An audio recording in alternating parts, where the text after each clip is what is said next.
நம்ம எல்லாருக்குமே ரொம்ப பிடிச்ச நம்ம தமிழ் இண்டஸ்ட்ரி மட்டும் இல்லை, இந்தியாவில் இருக்க எல்லா இண்டஸ்ட்ரிக்குமே கிடைச்ச ஒரு பெரிய கிஃப்ட் தான் அது. With lots of love, Nasser sir அவர்களை நாங்கள் அன்புடன் மேடை கிடைக்கிறோம்.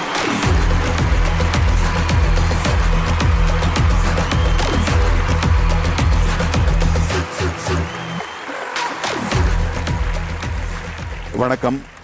இந்த விழா ஒரு பானை சோற்றிற்கு ஒரு பதம் என்பது போல இந்த படம் என்னவாக இருக்கும் என்பதை மிக தெளிவாக எடுத்து சொல்லுகிறது. அவ்வளவு நேர்த்தியான ஒருங்கிணைப்பு உருவாவதற்கு மிக முக்கியமான காரணகர்த்தாக்கள் திரு சுபாஷ்கரன் அவர்கள், திரு சங்கர் அவர்கள், திரு கமல்ஹாசன் அவர்கள்.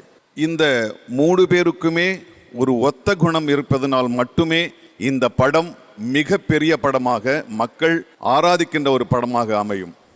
இந்த 3 பேரும் வெற்றி என்பதை கணக்கில் எடுத்துக்கொள்வதில்லை. அவர்களுக்கு வெற்றி முக்கியமல்ல, தாங்கள் எடுத்துக்கொண்ட பணியை எவ்வளவு நேர்த்தியாக செய்ய முடியும் என்பதுதான் அவருடைய உழைப்பு, முதலீடு எல்லாம்.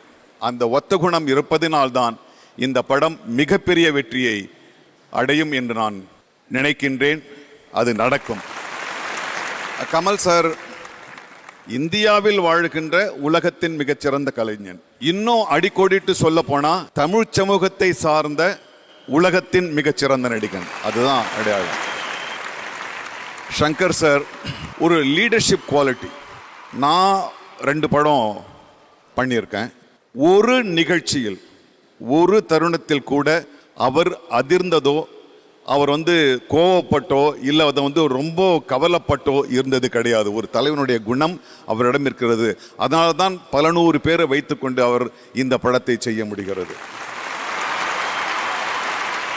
மீண்டும் இந்த படத்துக்கு காரணகர்த்தாவான திரு சங்கர் அவர்கள், திரு கமல்ஹாசன் அவர்கள், இதை நிஜம் செய்த திரு சுபாஷ்கரன் அவர்கள் எல்லோருக்கும் திரைத்துறையின் சார்பாக, திரை ரசிகர்கள் சார்பாக நன்றி கூறி விடைபெறுகிறேன். நன்றி.